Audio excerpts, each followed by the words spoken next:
দেখুন বন্ধুরা, আমি মৌসুমি মজুমদার আজকে রান্নায় কী করেছি। এটা হলো নিরামিষ লতি ভাজা, ঠিক আছে, আলু দিয়ে, ঠিক আছে, আলু দিয়ে জাস্ট একটু জিরের গুঁড়ো দিয়ে কাঁচা লঙ্কা দিয়ে করেছি। আর এটা হলো স্পেশাল আপনার পনির পাতুরি। দেখুন পনিরগুলো কেটেছি পুরো মনে হচ্ছে যে কাতলা মাছের পিস, ঠিক আছে। আপনারা যারা যারা ঝোল না খেতে চাইবেন, ঠিক আছে, রাখবেন না ঝোল।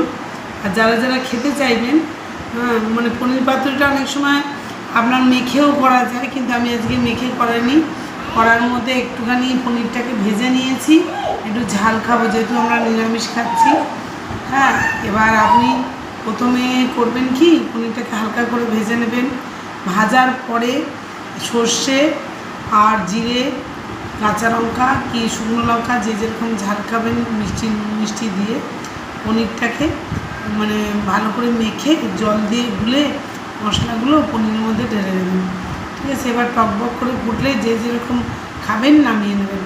শুকনোও নামাতে পারেন, আবার এমনি একটু আমি যেমন ঝোলা ঝোলা করেছি দেখুন, আমার তো বাচ্চারা খাবে তাই জন্য ঝোলা। আপনাদের কাদের ভালো লাগলো আমার রেসিপিটা একটু জানাবেন প্লিজ, ঠিক আছে।